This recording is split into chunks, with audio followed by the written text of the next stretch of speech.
Okay.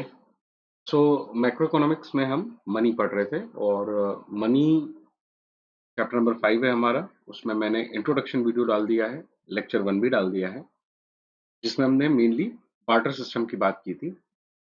Barter system में जो problems थी उसको रिजॉल्व करने के लिए ही हमने मॉनेटरी सिस्टम बनाया। और आज के एरा में जब हम लोग हैं तब मनी सिस्टम है। मनी सिस्टम क्या कहता है और क्या डेफिनेशन है उसकी, इस ग्राउंड पे मैं इस लेक्चर को बना रहा हूँ।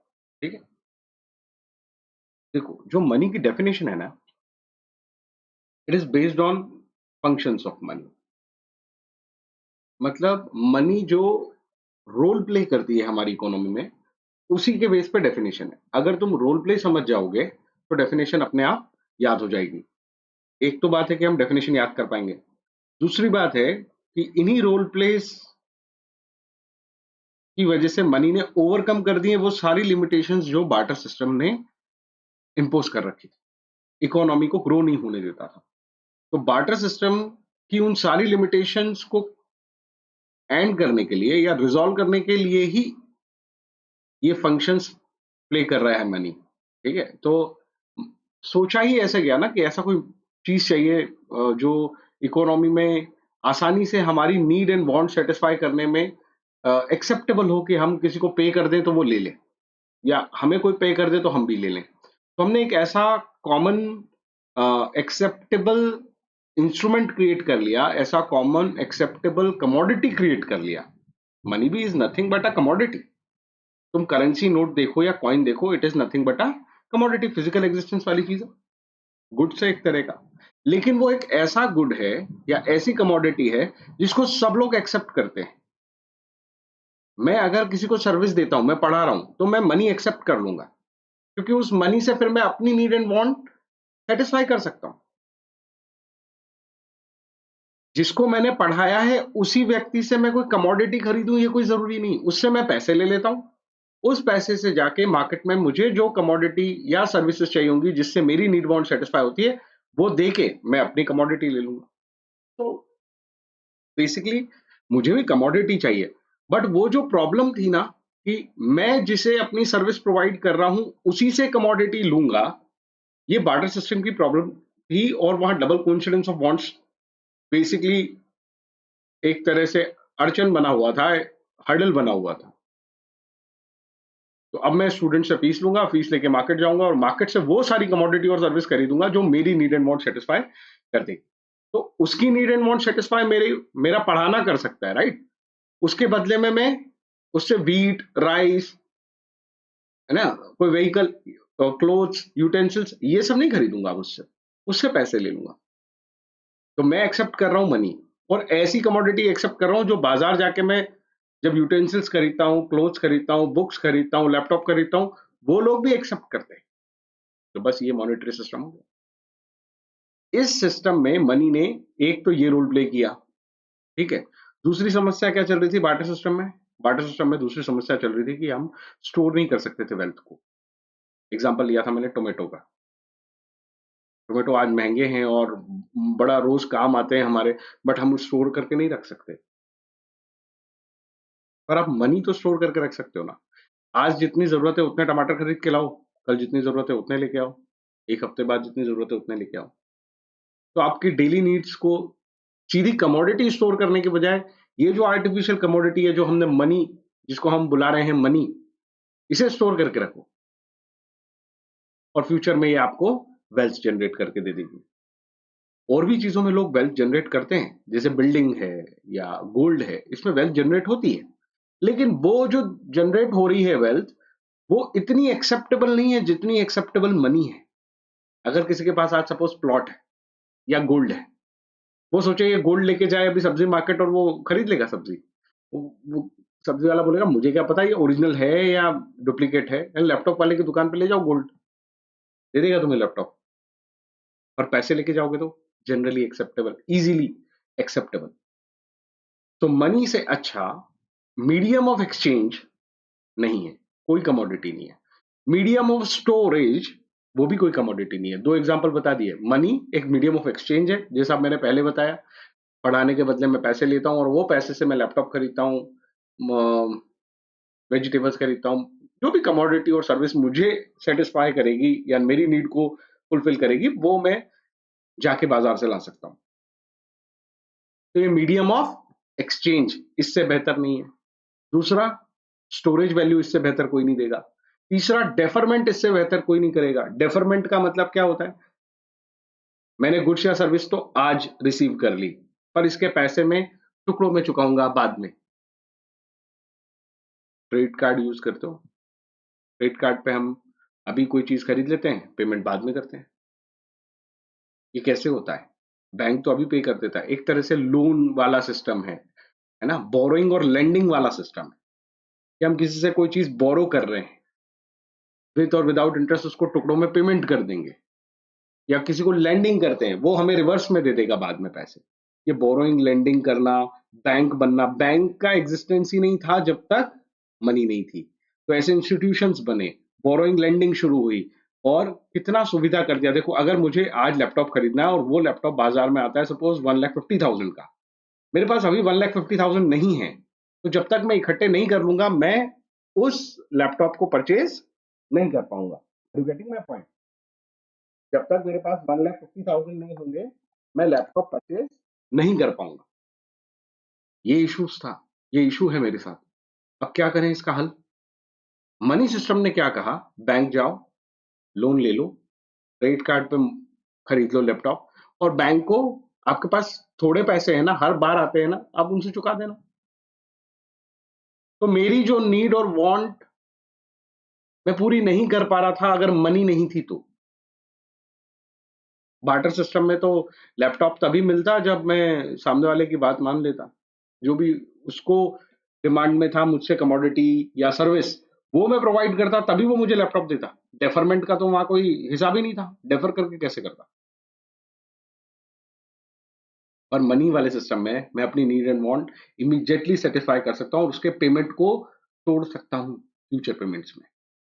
तो दिस इज द बेनिफिट जो मनी हमें दे रही है। तीन बेनिफिट पढ़ लिए हमने, तीन फंक्शंस पढ़ लिए जो मनी हमारे लिए प्ले करती है। पहली, मीडियम ऑफ एक्सचेंज बन के हमें सुविधा देती है कि हम अपने गुड्स एंड सर्विस जो हम प्रोवाइड कर रहे हैं किसी को, उसके बदले मनी ले लें और उस मनी से अपनी नीड एंड वांट की कमोडिटीज परचेज कर लें। ये तो पहली सुविधा हो गई। दूसरी सुविधा क्या देती है? जो भी वेल्थ है आपकी, उसको स्टोर करने की कैपेसिटी देती है, ताकि आप उसे फ्यूचर में यूज कर सकें। तीसरी सुविधा क्या देती है? Deferment of payment. आप कमोडिटी या सर्विस अभी परचेज कर लो, उसके यूटिलिटी अभी ले लो, आपको अभी रिक्वायरमेंट है, अभी ले लो, उसका पेमेंट आप नहीं कर सकते, कोई बात नहीं, उसका पेमेंट आप डिले कर देना, विद इंटरेस्ट और विदाउट इंटरेस्ट, वॉट एवर जो भी ऑप्शन आपके पास अवेलेबल है, आप उसका पेमेंट बाद में कर दो। ये तीन फंक्शंस मनी के समझ में आए, है ना। एक फंक्शन और है मनी का, जिसको हम कह सकते हैं यार्डस्टिक या मेजरमेंट वैल्यू।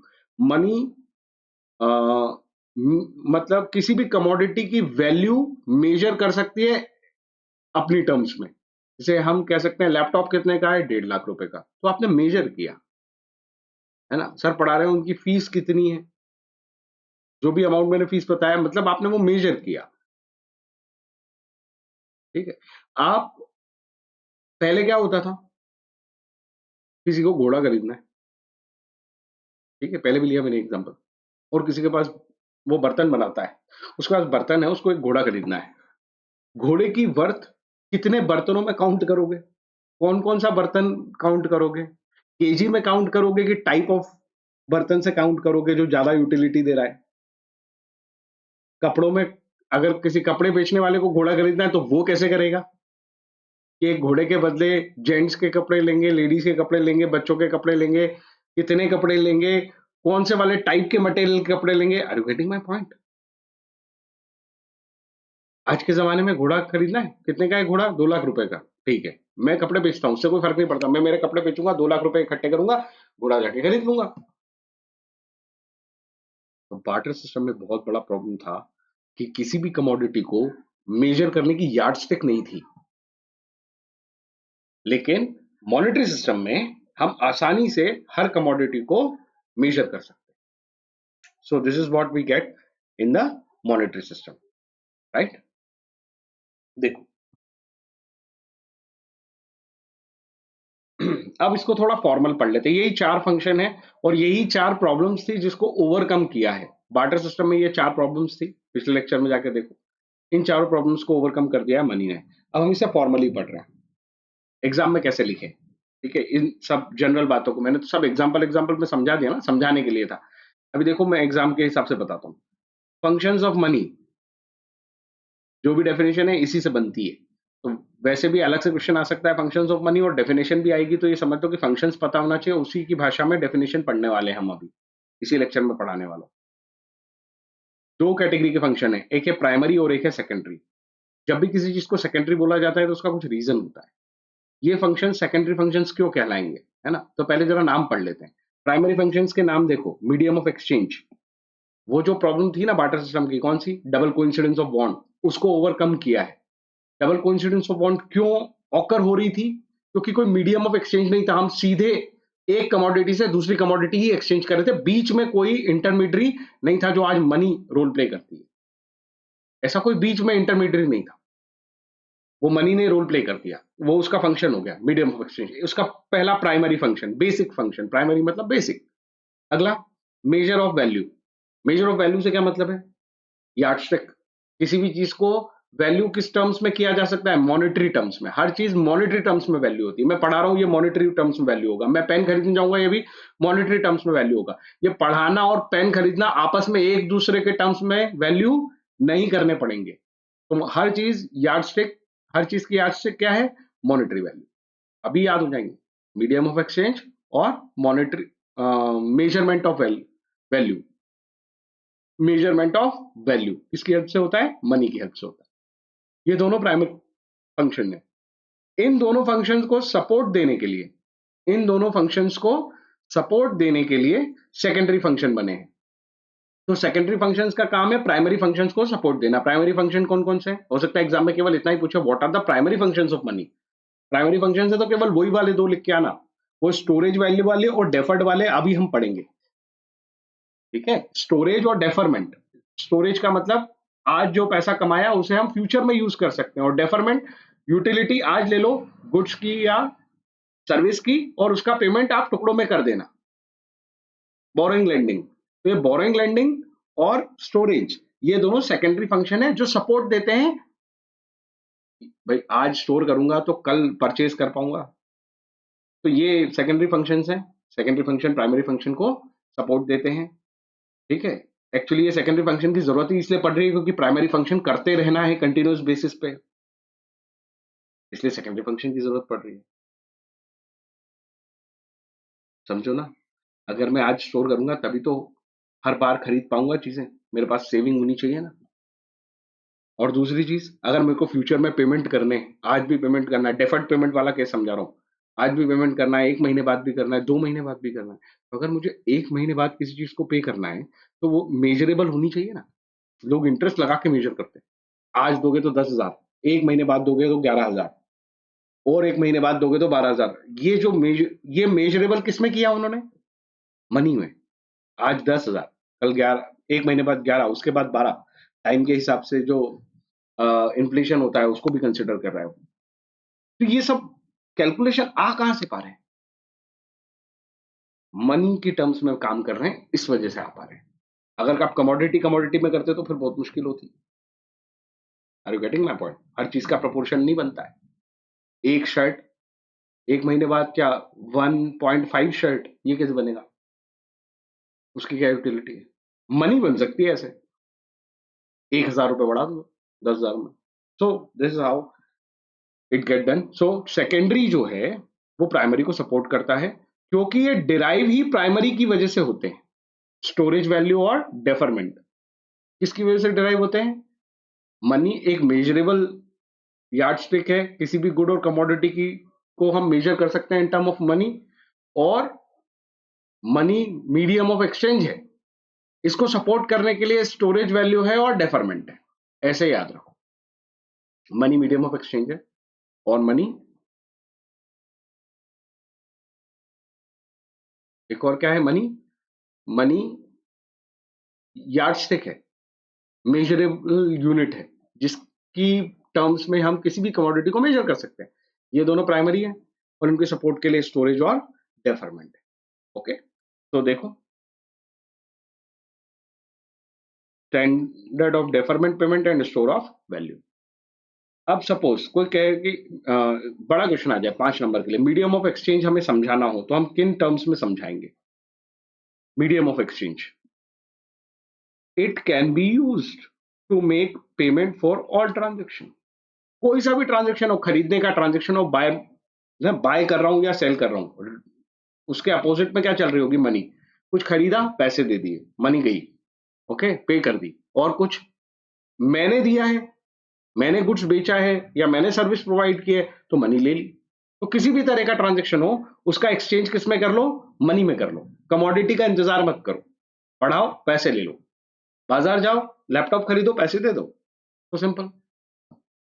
ठीक है, ऐसा क्यों कर पाते हैं हम? ये बहुत काम की बात है। ऐसा इसलिए हो पा रहा है क्योंकि मनी जो है वो जनरली एक्सेप्टेड है, सब लोग उसको एक्सेप्ट कर रहे हैं। ठीक है, किसी को परेशानी नहीं है। मैं अभी लैपटॉप खरीदने जाऊं, वो मुझसे नहीं पूछेगा कि तुम मुझे क्या दोगे। अरे सबको पता है मैं पैसे दूंगा। और मैं अगर कोई गुड सर्विस बेच रहा हूं तो मैं भी ऑलरेडी एंटिसिपेटेड हूं, पैसे लूंगा। यहां कोई प्रॉब्लम नहीं है, कोई भी आ सकता है, कभी भी आ सकता है, पैसों के टर्म्स में गुड्स खरीद सकता है या गुड्स बेच सकता है। इट इज अंडरस्टूड, ये इतना इजी हो रहा है। ठीक है, आगे चलते हैं। तो इसने जो है वो ओवरकम कर दी है कौन सी? Double coincidence of want. वो जो प्रॉब्लम थी बार्टर सिस्टम में, उसको ओवरकम कर दिया है, क्योंकि हम इंडिपेंडेंटली कुछ भी बाय कर सकते हैं, कुछ भी सेल कर सकते हैं। तो एग्जाम में जब इसे लिखना है तो मेन चीज क्या लिखनी थी? Money can be use to make payment for all the transaction, और वो ट्रांजेक्शन इंडिपेंडेंटली हैंडल कर सकते हो, राइट? ये जनरली एक्सेप्टेबल है। तो 3 वर्ड पे काम था जो यहां से हम सीख रहे हैं। ये जनरली एक्सेप्टेबल है, ये दूसरा पॉइंट है। Payment for all the transaction, ये पहला पॉइंट है। और इंडिपेंडेंटली यूज हो सकता है, ये तीसरा पॉइंट। 3 वर्ड दिमाग में सेट करो बस, और ये स्टेटमेंट खुद से बनाओ। आगे चलते हैं। मनी जो है वो मेजर ऑफ वैल्यू है। प्राइमरी फंक्शंस 2 हैं उसके, पहला है मीडियम ऑफ एक्सचेंज और दूसरा है मेजर ऑफ वैल्यू। तो मनी एक कॉमन कॉमन डिनोमिनेशन है, जिसके अंदर हम किसी को भी वैल्यू कर सकते हैं। कैसा डिनोमिनेशन है? देखो, मोबाइल को वैल्यू करना है, मनी में कर लो। लैपटॉप को वैल्यू करना है, मनी में कर लो। पेन को वैल्यू करना है, मनी में कर लो। मैं पढ़ा रहा हूं, उसको वैल्यू करना है, मनी में कर लो। एनीथिंग, एनी गुड्स और एनी सर्विस प्रोवाइडेड जो किसी की नीडी अमाउंट सेटिस्फाई कर रही है, उसको आप मनी में वैल्यू कर सकते हो। ठीक है, तो एक कॉमन डिनोमिनेशन है, और इस वैल्यू को ही हम उस कमोडिटी की या उस सर्विस की प्राइस बुलाते हैं। ये उसका नाम है, प्राइस। और वो बेसिकली क्या है? एक कॉमन डिनोमिनेशन है जिसमें कोई भी गुड्स या सर्विस क्या हो रही है? जिसमें कोई भी गुड्स या सर्विस वैल्यू हो रही है। ठीक है, क्या बोलते हैं? क्या प्राइस है इस मोबाइल की? क्या प्राइस है इस लैपटॉप की? क्या प्राइस है इस पेन की? ये जो भी हम पूछ रहे हैं, एक ही डिनोमिनेशन में पूछ रहे हैं। देखो, कोई सी भी कमोडिटी पूछे या कोई सी भी सर्विस पूछे, वैल्यू किस में हो रही है? मनी में, है ना? और इस वैल्यू को क्या बुलाते हैं हम? प्राइस। किस प्राइस पे ये चीज मिलेगी? हर चीज के लिए प्राइस पूछते हैं, और डेफिनेटली वो मनी है। हम रुपीस में पूछते हैं इंडिया में, इंग्लैंड में पाउंड में पूछेंगे, अमेरिका में डॉलर में पूछेंगे, यूएस डॉलर में। बट बेसिकली सबके यहाँ पे, उनके यहाँ देश में वो मनी है, हमारे यहाँ पे रुपी मनी है। अभी मैं आऊंगा इस पे कि एक्चुअली सर अमेरिका में जाके रुपी में पूछे तो मैं आता हूँ उस पर। ठीक है, आगे चलते हैं। Money regarded as unit of account. देखो यार, ये तो बुक वालों ने कवर कर रखा था, मैंने भी उसे एड ऑन कर लिया। ये ये कुछ लिखने की जरूरत नहीं है, बट ये समझ लो कि अकाउंटिंग करते हो ना, अकाउंटिंग, फाइनेंशियल अकाउंटिंग ही करते हो तुम 11th-12th लेवल पे। और उसमें क्या होता है? मॉनेटरी टर्म, रुपीज को ही तो रिकॉर्ड करते हो। आप अल्टीमेटली क्या रिकॉर्ड कर रहे हो? रुपी रिकॉर्ड कर रहे हो। तो ये कह रहे हैं कि अकाउंटिंग क्यों करना पड़ती है? बिजनेस का जो भी ट्रांजेक्शन हुआ उसे रिकॉर्ड करना, कंपेयर करना। तो जब हम किसी चीज को मेजर कर पाते हैं तो हम उस चीज को रिकॉर्ड कर पाएंगे, उस चीज को कंपेयर कर पाएंगे, फ्यूचर में प्लान में यूज कर पाएंगे। पहले उसको मेजर तो करें, राइट? तो मेजरमेंट की हेल्प से ही, यही वो ग्राउंड है जिसके बेसिस पे आप अकाउंटिंग करते हो, और भी बहुत सारे एक्टिविटी करते हैं, स्पेशली अकाउंटिंग को एग्जाम्पल में जोड़ के रखा है वो पता नहीं, बट दैट इज ओके, एक एग्जाम्पल हो सकता है, क्योंकि मनी, कोई भी transaction measurable in terms of money है, तुम्हें याद हो तो केवल उसी की अकाउंटिंग करते हैं, और कोई डेटा रिकॉर्ड करते नहीं हम अकाउंट्स में, फाइनेंशियल अकाउंट्स में सिर्फ वही डेटा रिकॉर्ड होता है जो इन टर्म्स ऑफ मनी रिकॉर्ड हो सकता है ना। एम्प्लॉयर ने एम्प्लॉय को डांट दिया, ये रिकॉर्ड नहीं होता अकाउंट में, कैसे होगा? पर जो भी फाइनेंशियल गेन लॉस, कोई वैल्यू रिसीव हुई, कोई वैल्यू पे हुई, वही रिकॉर्ड होती है, और वो measurable in terms of money है। ठीक, अकाउंट्स में चले जाएंगे, कोई मतलब नहीं है। तो इसके अंदर जो काम के वर्ड था कॉमन डिनोमिनेशन, एक ऐसा कॉमन वर्ड का मतलब ये होता है कि आप कोई सा भी ट्रांजेक्शन करो इसी डिनोमिनेशन को यूज करोगे, और इस डिनोमिनेशन का नाम है प्राइस। तो प्राइस की टर्म्स में हर कमोडिटी और सर्विस को हम वैल्यू करते हैं, दोनों प्राइमरी फंक्शन खत्म हो गए। आगे चलते हैं सेकेंडरी फंक्शन पे, डेफर्ड पेमेंट, टुकड़ों में पेमेंट करेंगे फ्यूचर में। टुकड़ों में पेमेंट फ्यूचर में कैसे होगा? It act as a standard for future payment, standard for future payment, future payment करने के लिए स्टैंडर्ड की तरह काम करता है। ये स्टैंडर्ड क्या होता है? ये सबसे कमाल का टर्म है यहाँ पे, इसको अच्छे से समझो। देखो, मैंने अभी तुम्हें एग्जांपल दिया था, कैश में अभी के अभी मुझे पेमेंट कर दोगे 10,000, अगले महीने आओगे 11,000 पेमेंट करना, अगले महीने आओगे 12,000 पेमेंट करना। ये स्टैंडर्ड में किस ग्राउंड पे बना रहा हूँ? ये सब इक्विवेलेंट है, मैं उसे ये कह रहा हूँ। क्यों इक्विवेलेंट है?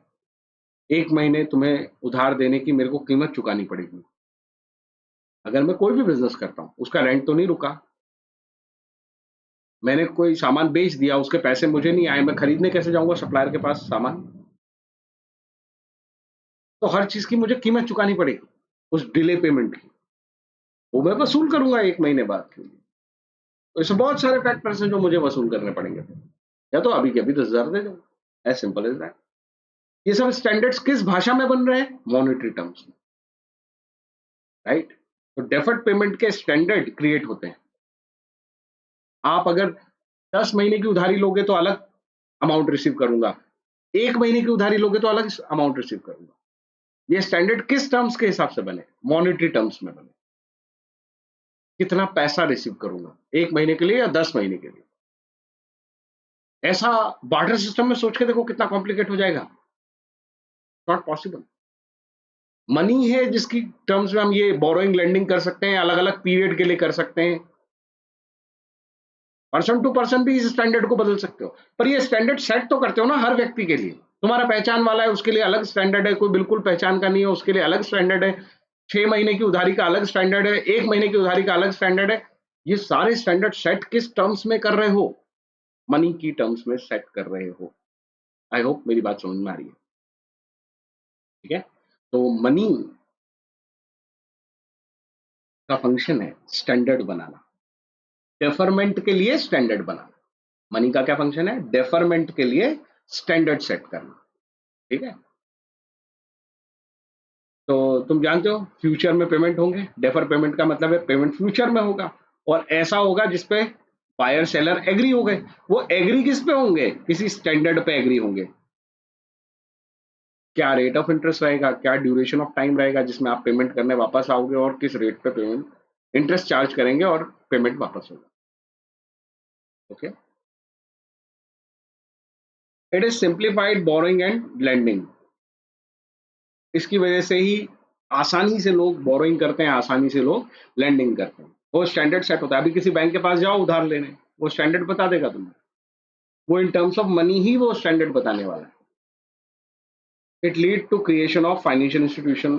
तो डेफरमेंट की वजह से ये इंस्टीट्यूशन बने, इन इंस्टीट्यूशन का काम ही बोरिंग लैंडिंग है, और लोगों को कितनी जरूरत थी इस चीज की, सोचो। मेरी नीड एंड वांट सेटिस्फाई होगी ही नहीं आज अगर मेरे पास, सपोज आज मेरे पास वेल्थ नहीं है, लेकिन बोरोइंग लैंडिंग की वजह से मैं अपनी नीड वांट आज सेटिस्फाई कर दूंगा, और उसका पेमेंट टुकड़ों में धीरे धीरे करके चुका दूंगा।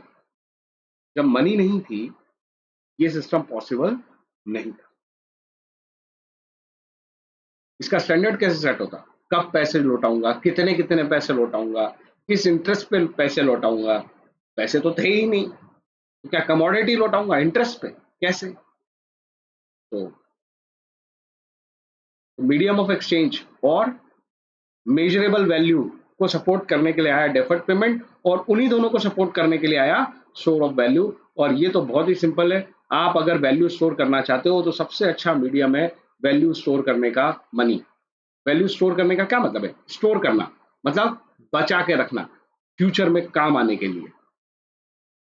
अगर फ्यूचर में काम आने के लिए अगर कोई चीज बचानी है तो मनी बचाओ। रीजन, मनी जनरली एक्सेप्टेबल है, इससे आसानी से एक्सेप्टेबल चीज ही नहीं है कुछ। गोल्ड भी नहीं, प्लॉट भी नहीं, प्रॉपर्टी भी नहीं, हर व्यक्ति एक्सेप्ट नहीं करेगा। गोल्ड, सुनार के पास जाओगे तो चलो वो मनी से भी ज्यादा वैल्यू कर दे तुम्हारे लिए उसके लिए, लेकिन क्या हर व्यक्ति, सब्जी वाला भी, लैपटॉप वाला भी नहीं ना, उसको क्या चाहिए? मनी। जनरली जो चीज सब लोग एक्सेप्ट कर रहे हैं, इसीलिए वर्ड आता है जनरली। मैंने नहीं कहा सारे लोग एक जैसी वैल्यू देते हैं मनी को, उनके दिमाग में और किसी कमोडिटी की वैल्यू मनी से ज्यादा नहीं है, मैं ऐसा नहीं कह रहा। और जनरली अगर मैं 100 लोगों के पास जाके पूछूं तुम्हें सोना चाहिए, गोल्ड चाहिए, कोई प्रॉपर्टी चाहिए, कोई और वैल्यूएबल आइटम चाहिए या मनी चाहिए, तो 100 में से जो ज्यादातर लोग बोलेंगे वो क्या बोलेंगे? हमें मनी चाहिए। Generally accepted, I am not saying everybody value higher, everybody value money higher than the other commodity, मैं ऐसा नहीं कह रहा, और ऐसा क्लेम खुद इकोनॉमिक्स नहीं कर रहा तुम्हारा, वैसा नहीं होता। ठीक है, तो जनरली इसीलिए सेफ साइड खेलते हैं। जनरली एक्सेप्टेड तो मनी ही है, ठीक, इसीलिए सेफ ये है कि मनी ही सेव करो। Money can be use to transfer purchasing power, बहुत ही अच्छी लाइन लिखी है। आज मनी की वजह से मेरे पास क्या है, ये बहुत अच्छा वर्ड है। मनी की वजह से मेरे पास है परचेसिंग पावर, मैं कोई भी चीज खरीद सकता हूं। अगर मेरे पास पैसा है तो मैं क्या कर सकता हूं? कोई भी चीज परचेज कर सकता हूं। तो मनी क्या देती है? Purchasing power. ये परचेसिंग पावर मेरे पास आज है, कल रहेगी क्या? 1 साल बाद, 10 साल बाद? अगर मैं मनी स्टोर कर लूं तो रहेगी, मनी नहीं है 10 साल बाद तो फिर परचेसिंग पावर गई। पर मनी में वो पोटेंशियल है कि उसे आराम से स्टोर किया जा सकता है। बैंक में स्टोर कर लो, लॉकर में स्टोर कर लो, वो परचेसिंग पावर जो आज है तुम्हारी वो शिफ्ट हो जाएगी जिस दिन तुम उसे यूज करना चाहते हो। आई होप मेरी बात समझ में आ गई। तो प्रेजेंट से फ्यूचर तक अगर आप अपनी परचेसिंग पावर को ले जाना चाहते हो तो स्टोर करो, और इसी को हम कहते हैं, ये क्यों ये प्रेजेंट से फ्यूचर तक ले जा रहे हो, इसी को हम बोलते हैं वेल्थ। वेल्थ क्रिएट करो आज, तो कल फ्यूचर में उसके उसके उसका इस्तेमाल कर पाओगे जब जनरेट नहीं हो रही होगी इनकम। इनकम और वेल्थ में अंतर समझते हो? मैंने अभी कोई एक्शन परफॉर्म किया, उस वजह से मुझे जो जनरेट हुई वो इनकम, एक्शन परफॉर्म किया अगेंस्ट में। और मैंने अगर कुछ स्टोर करके रखा था, वो स्टोरेज को जब मैं मैंने उस स्टोरेज को आज से सपोज 10 साल पहले रख रखा था, उसे मैं आज यूज कर रहा हूं, तो मैं क्या बोलूंगा? इनकम यूज कर रहा हूं या वेल्थ यूज कर रहा हूं? तो जो स्टोर्ड इनकम होती है, स्टोर्ड इनकम कह लो या स्टोर्ड वैल्यू होती है इन टर्म्स ऑफ मनी, वो कहलाती है वेल्थ। और इनकम तो वो होती है भाई जो मैं एक्शन परफॉर्म करके किसी से रिटर्न में लेता, वो होती है इनकम। वेल्थ और income is totally different things. ठीक है, हम तो कोई कंफ्यूज हो जाए, इनकम है क्या सर? ये इनकम नहीं है, ये वेल्थ है। वेल्थ वो पैसा है जो बाद में कम आएगा। तो अगर वेल्थ मनी की टर्म्स के अलावा और भी टर्म्स में हो सकते हैं, गोल्ड में वेल्थ हो सकता है, प्रॉपर्टी में वेल्थ हो सकता है, सब स्टोर्ड वैल्यू है, इंक्रीज भी होती है। मनी भी स्टोर्ड वैल्यू इंक्रीज होती है, बैंक ऑप्शन देते हैं, एफडी करा लो, म्यूचुअल फंड में पैसा डाल दो, इंक्रीज होता है। तो मनी सबसे सिक्योर्ड क्यों है? क्योंकि बाद में कभी भी इसे लोगों के पास लेके जाओगे कुछ भी कमोडिटी या सर्विस लेने के लिए, वो खुशी खुशी मनी एक्सेप्ट करेंगे। सबसे ज्यादा लोग, अगर मैं क्वांटम में बात करूं, जनरली एक्सेप्टेड है, ये आज भी रहेगी और कल भी रहेगी। इसलिए सबसे सिक्योर्ड वेल्थ कौन सी है? जो मनी है in comparison to other goods. Wealth और भी गुड्स में सकती है। आई होप ये टॉपिक समझ में आ गया। थोड़ा सा हैवी हो गया, बट 10 मिनट और बियर करो, इसकी डेफिनेशन में कोई दम नहीं बचा है। मैंने कहा था डेफिनेशन जो है वो फंक्शन पे बेस्ड है, इसकी भाषा पढ़ो। डेफिनेशन क्या कहती है? मनी क्या है? Anything, anything. वो पेपर हो सकता है, प्लास्टिक हो सकता है, कुछ भी हो सकता है, कोई मेटल हो सकता है, एनीथिंग जो जनरली एक्सेप्टेड है। देखो सबसे इंपॉर्टेंट वर्ड क्या है? Generally accepted as a medium of exchange. ये देखो पहला पॉइंट आ गया फंक्शन का। ऐसी चीज जो जनरली एक्सेप्टेड है as a medium of exchange, as a medium of exchange लोग जनरली एक्सेप्ट कर लेते हैं। As a measure of value लोग जनरली एक्सेप्ट कर लेते हैं। As a store of value लोग जनरली एक्सेप्ट कर लेते हैं। As a standard for deferred payment लोग जनरली एक्सेप्ट कर लेते हैं। तो इसके लिए जनरली एक्सेप्ट, जनरल एक्सेप्टेंस है। मीडियम ऑफ एक्सचेंज की तरह से जिसका जनरल एक्सेप्टेंस है, मेजर ऑफ वैल्यू की तरह से जिसका जनरल एक्सेप्टेंस है, स्टोर ऑफ वैल्यू की तरह से जिसका जनरल एक्सेप्टेंस है, means of standard deferred payment मतलब स्टैंडर्ड बना सक, जो चीज जनरली एक्सेप्टेड है कि मनी के टर्म्स में हम डेफर्ड पेमेंट का स्टैंडर्ड बना लेंगे। तो जनरली एक्सेप्टेड इन चारों ग्राउंड पे, इन चारों फंक्शंस के लिए। मार्केट में यही फंक्शन करने तो व्यक्ति जाता है, अपनी नीड एंड वांट सेटिस्फाई करने के लिए उसको जो भी गुड्स एंड सर्विस चाहिए उसको इस चार फंक्शन के साथ चाहिए। ये इसकी नीड अभी हमें समझ में आई। और ये जनरली एक्सेप्टेड जिस भी चीज के साथ हो जाए, करेंसी नोट के साथ हो जाए, कॉइन के साथ हो जाए, को बैंकिंग ट्रांजेक्शन्स के थ्रू भी हम कर लेते हैं, जिस चीज के साथ हो जाए वही मनी है। Are you getting my point? इसके एग्जाम्पल देखो, करेंसी नोट, कॉइन्स, और वो बैंक वाले एक इंस्ट्रूमेंट का नाम लिख दिया है, चेक। तो मनी क्या है? जनरली एक्सेप्टेड मतलब कॉमन कंसेंट है लोगों की, सबकी सहमति है कि भाई इस कमोडिटी से अपन एक्सचेंज कर लेंगे, इस कमोडिटी को एक्सचेंज हो जाता है, इस कमोडिटी में मेजरमेंट हो जाता है, तो इसी को लोग स्टोर करते हैं और इसी को यूज डेफर पेमेंट में करते हैं। जो कमोडिटी एक्सचेंज के काम आती है, जो कमोडिटी मेजरमेंट के काम आती है, उसी कमोडिटी को स्टोर किया जाता है, उसी कमोडिटी को डेफर पेमेंट में यूज किया जाता है। राइट? तो बस सर लोगों की इच्छा पे चल रहा है। मतलब आज लोगों की इच्छा किसी करेंसी नोट को लेके है, तो वो कल कुछ और इच्छा हो गई तो कमोडिटी बदल जाएगी मनी के लिए। ये कंप्लीट डेफिनेशन नहीं है। पहले तो ऐसे ही चलता था, लेकिन अब है नेशन स्टेट, जैसे India, Nepal, Sri Lanka, United states, जितने भी हैं ये सब नेशन स्टेट है। यहाँ एक नियम एक कानून चलता है। अगर वो एक नियम एक कानून चल रहा है तो मनी को लेके भी इन्होंने अपने नियम कानून बनाए हैं। और इंडिया में नियम कानून ये कहता है कि आरबीआई बनाएगी मनी। आरबीआई, ये एनीथिंग एनीथिंग चल रहा है ना, आरबीआई करेंसी नोट इशू करेगी। आरबीआई के करेंसी नोट पे आरबीआई के गवर्नर के सिग्नेचर होंगे और वो लिखेगी कि मैं धारक को सो एंड सो अमाउंट पे करने का वचन देता हूं। ये जो वचन देता हूं ये मजाक नहीं, मतलब ये कि सपोज मैं पढ़ाता हूं और कोई बच्चा मुझे करेंसी नोट में पेमेंट करने आए, I can not deny it. वो पेमेंट उस फॉर्म में ही होगा, वो ही लीगल फॉर्म है और वो मैंडेटरी है कि इंडिया में कोई डिनाई नहीं कर सकता उस लीगल फॉर्म को।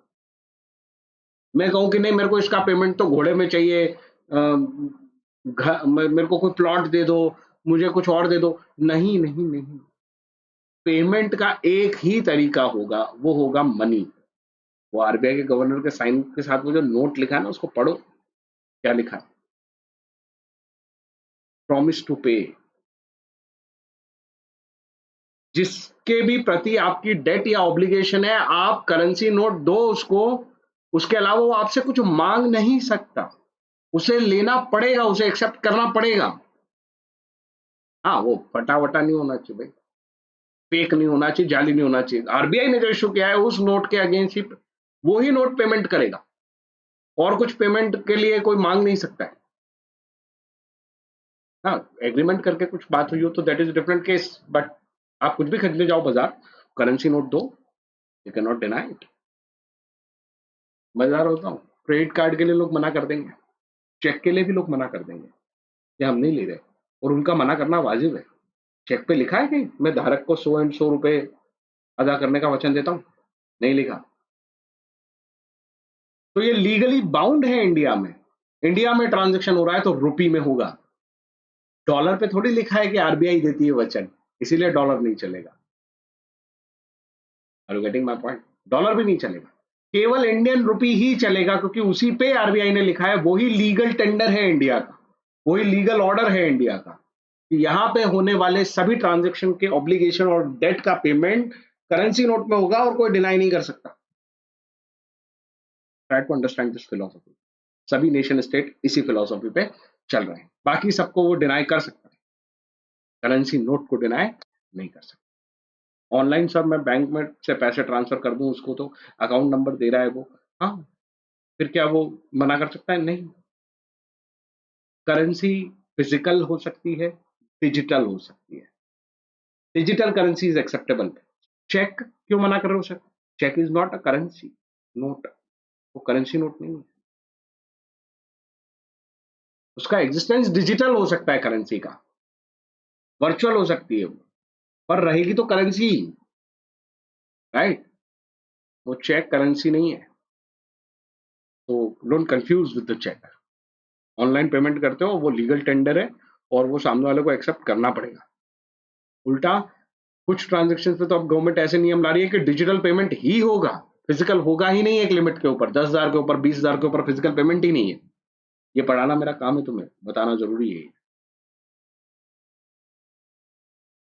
तो कुछ सिचुएशंस तो ऐसी मिलेंगी कि एक लिमिट के बाद आप डिजिटल पेमेंट के अलावा कोई तरीका नहीं है आपके पास पेमेंट करने का, लीगल टेंडर है।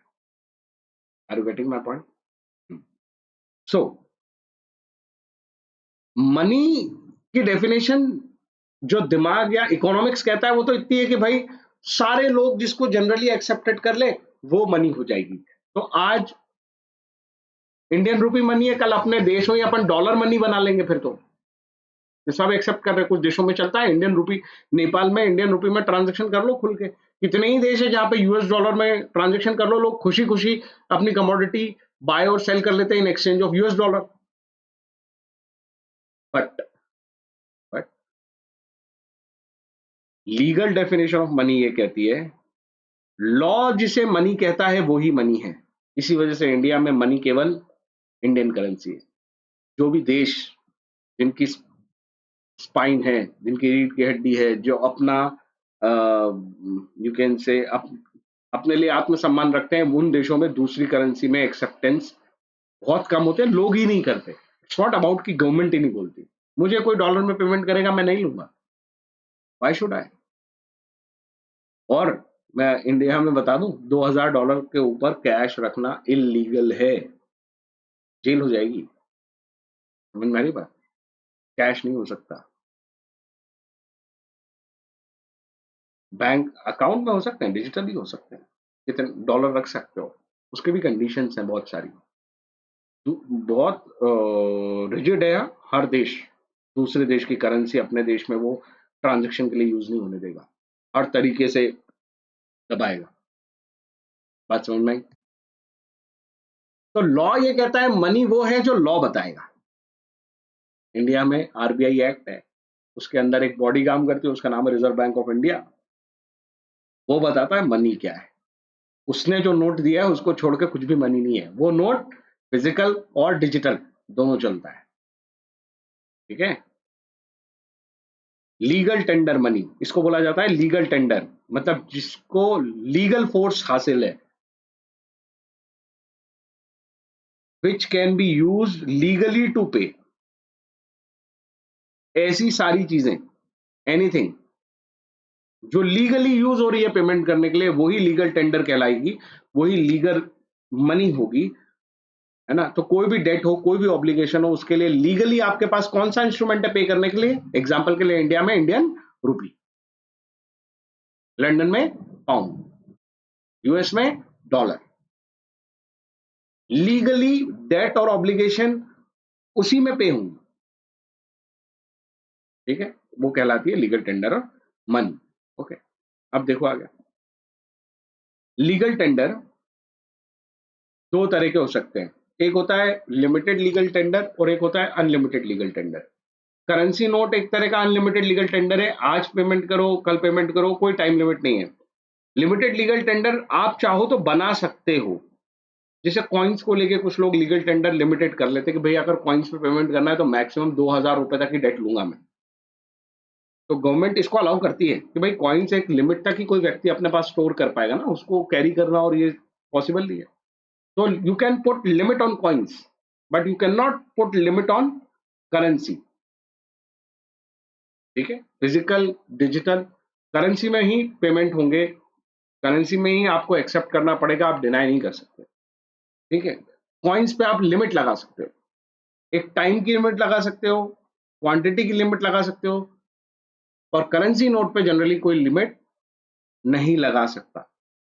आई होप मेरी बात समझ में आ गई। Non legal tender money, non legal tender money क्या होता है? वही वाली बात है, लोगों को एक्सेप्टेबल तो है ना, कुछ लोगों को यूएस डॉलर की कीमत पता है कि बहुत काम की चीज है, मैं अमेरिका जाके ही यूज कर पाऊंगा ऐसा नहीं है। नेपाल चले जाएंगे, नेपाल में भी यूएस डॉलर यूज हो जाता है, और भी बहुत सारे देश हैं जहाँ घूमने फिरने जाते हैं, जहाँ ज्यादातर जैसे क्या नाम है, कुछ कंट्रीज हैं जो फेमस है, मॉरिशियस हो गया, मलेशिया हो गया, यहाँ पे तो डॉलर बहुत इजीली एक्सेप्टेबल होता है, यूएस डॉलर। तो लोग घूमने भी जाते हैं तो बोले काम आ जाएगा, मेरी करेंसी हाथ में पड़ी रहेगी, क्योंकि करेंसी एक्सचेंज में लेनी पड़ती है नहीं तो, आरबीआई को रिक्वेस्ट करके। तो मुझे अभी कोई डॉलर दे रहा है तो मैं ले लेता हूँ भैया, एक्सेप्टेबल चल रहा हो कोई चीज, बट लॉ उसके लिए डिनाई करता हूं, तो हम उसे क्या कहेंगे? इलीगल काम हुआ ना। नॉन लीगल टेंडर मनी मतलब ऐसी मनी जो इलीगल है। क्या वो नॉन लीगल होती है? Answer is no. Illegal is totally different from non legal. मैं इसलिए ये एग्जांपल दिया, इलीगल का मतलब है आपके ऊपर पनिशमेंट लगेगी, पनिशमेंट, पेनल्टी, जेल। डॉलर इस्तेमाल नहीं कर सकते इंडिया में, स्पेसिफिक डिनाई कर रखा है वहां पे डॉलर के लिए या किसी और करेंसी के लिए, किसी और देश की करेंसी के लिए। फिर नॉन लीगल टेंडर मनी, क्या इसमें लोग काम कर पाते हैं? हाँ, कर पाते हैं सर। आप अभी तो आप कह रहे थे कि सिर्फ करेंसी नोट में ट्रांजेक्शन होते हैं। मैंने कहा था, ध्यान से याद करो, एक्सेप्ट करने वाला मना नहीं कर सकता, अगर सामने वाला व्यक्ति करेंसी में पेमेंट करने आया है या ऑनलाइन करेंसी से पेमेंट कर रहा है, एक्सेप्ट करने वाला मना नहीं कर सकता। चाहिए तो वीडियो पीछे जाके देखो दोबारा, यही बोला था मैंने।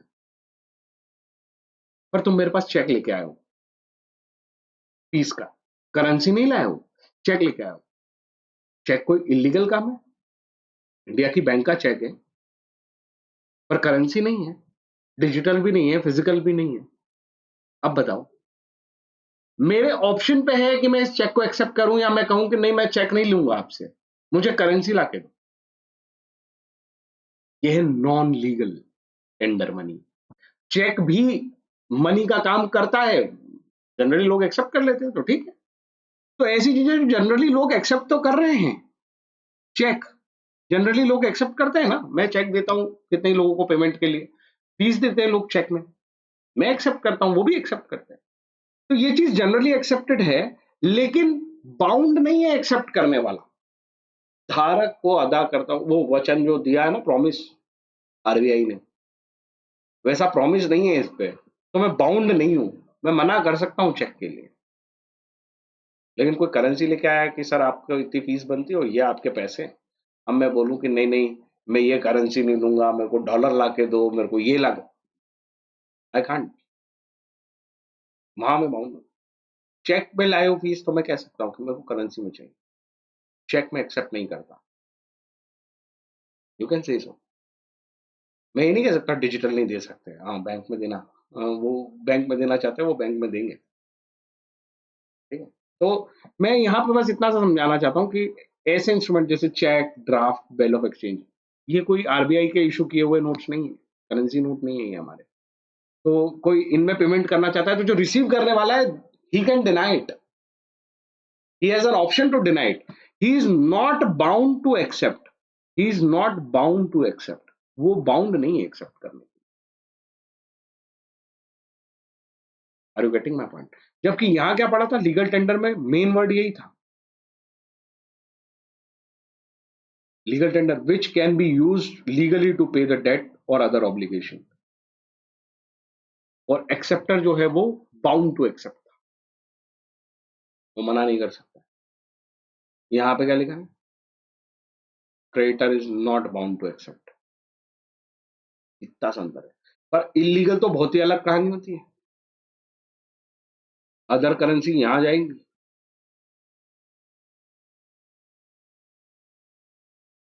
Are you getting my point?